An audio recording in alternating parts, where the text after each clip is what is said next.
Hey everybody, I'm Sid Garcia, and today I'm taking a look at a very simple Yahtzee-esque dice game called Can't Stop Express.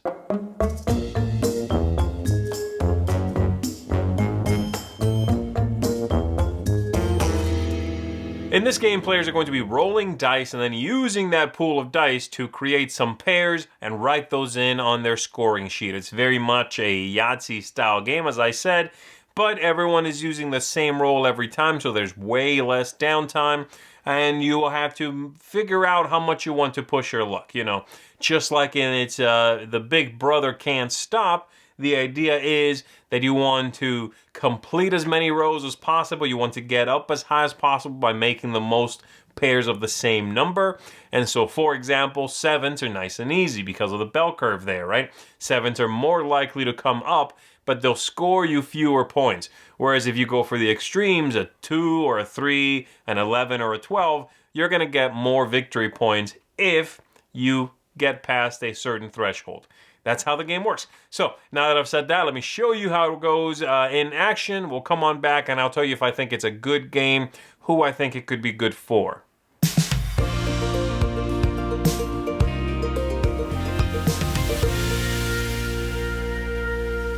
So here's everything that comes in the game. You are going to get a pad of sheets and you are going to get 5 dice. That's it. I am providing my own pen, as you can see. Everyone is going to get one of these sheets, something to write with, and you are ready to begin. So the idea here is to get the most points possible, and you'll be doing that by trying to make the best combinations, the best pairs from these dice, managing what you do with the 5th die, and marking off these boxes in order to breach this threshold here, 5 boxes in, and then start making some positive points, all right? So let me explain how this goes. So every round, someone, it doesn't really matter who, is going to roll all 5 dice. So I'm going to go ahead and do that now, and I'm going to set them aside. Quite an interesting roll there. And now I am going to, everyone simultaneously is going to use these dice to make some annotations on their sheet.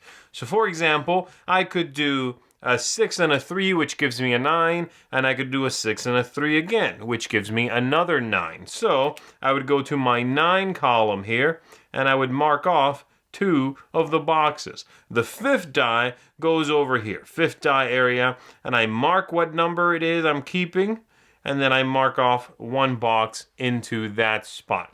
And then once everyone has done that, then we do it again. Now at this point, wow, these are some weird rolls I'm getting, huh? All right, so I'll go ahead and do, for this one, just for the sake of variety, okay, I'm going to go ahead and do 4, and I'm going to do 2, and I'm going to do the 1 that's left over. That's my 5th die. I could have done 2 and 2 and kept the 3 as my 5th die, which is probably a better idea, but I just wanted to show you, again, the possibilities here. So once I've started a column, once I've started working on a number, I am, boom, losing 200 victory points, or points, I guess. So I'm losing 200 points. As soon as I mark it all the way up to the 5th spot here, once I get to that spot, then it's nothing.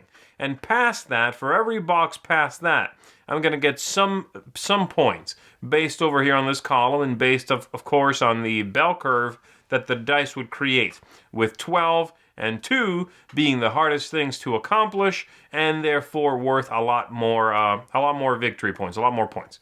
The 5th die, I'm going to have to mark off one of these, and once all 3 are filled in, then if one of those comes up, it has to be my leftover 5th die I'm not using. However, if none of them come up, let's say my 3rd one here, later on I roll and I get a 3 there, and my roll looks like that, or everyone's roll, I guess, looks like that. There are no 3s, no 1s, and no 6s. Well, then I just make any 2 dice combinations I want, 2 different pairs, and I ignore the 5th die. So I won't have to mark 1 here, all right?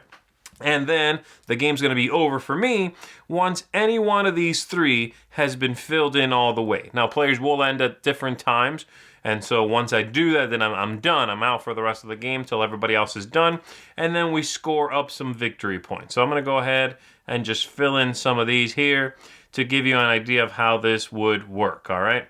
So just for the sake of argument here, let's say that it looks like that.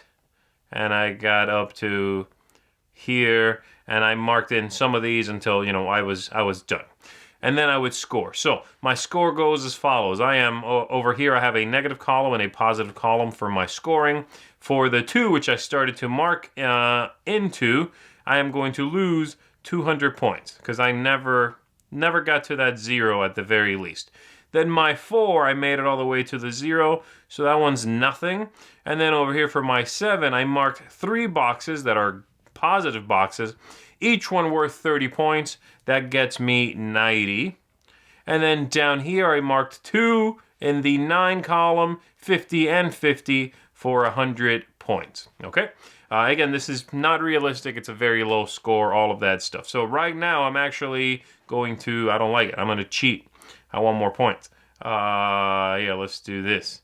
Because right now, I would have a negative score. I'm unhappy with that. So there, I got another 70 right there. Look at that. And so now I've got the 200 I'm losing, and the 100, the 90, and the 70 over here. So my final score is 60 points, all right? And I would just write that down here, 60 points. And that's it. Everyone does that. Whoever's got the highest score at the end of the game is the winner. All right, so let's chat about this. I'm going to start off with thematic ties here. There's really no theme in the game, though it is linked to another game, so I'll go ahead and talk about that. I think, if I'm not mistaken, this was not originally designed to be a Can't Stop game, but I might be wrong as far as a spin-off. But I think it fits, and I think it fits well for the most part. I like that the things that they have taken from Can't Stop and the things that they have excluded, that seems to be a good choice that they made there. I don't like in Can't Stop, the original big game, if you're familiar with it, that you are rolling dice just for yourself. You continue pushing your own luck, but if you are getting lucky, the rest of the players are sitting there waiting for you.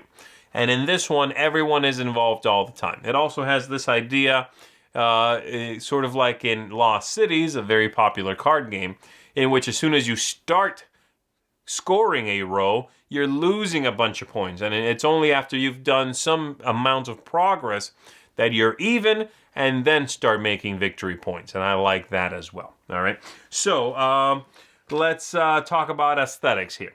The look of the game is quite plain. I think the little sheets of paper are, they work, right? They're functional. The dice are largely uninspiring, but I don't think the game is off-putting because of it, and I don't think that they needed to be any prettier than they are, the sheets and the dice.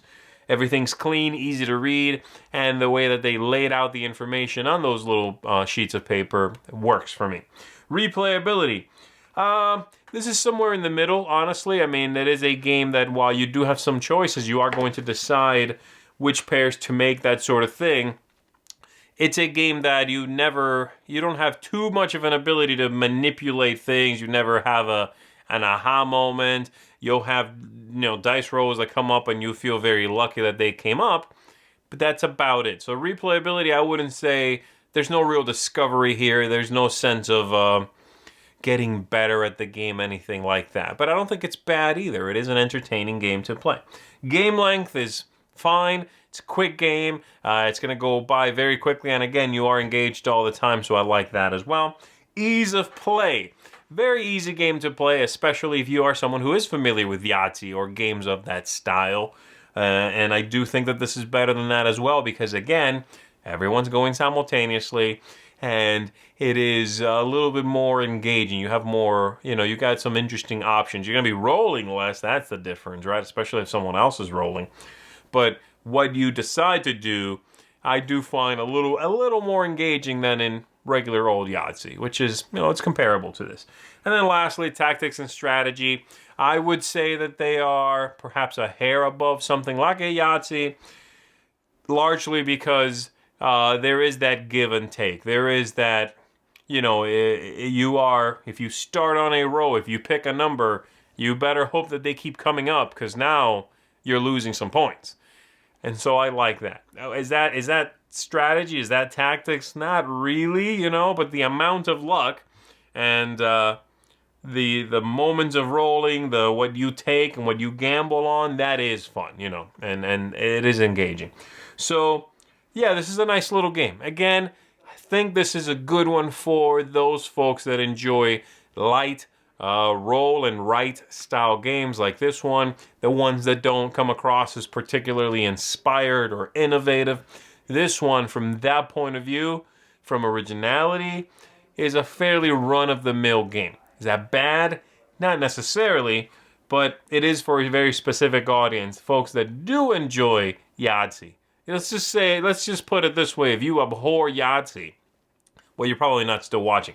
But if you abhor Yahtzee, this is not for you. It's too close to that. But if you want something that's a little bit of a twist on that you can pull out with folks that look at your game collection and go, oh, sweetie, you've got a problem, then this is a good one. Get this one then for that.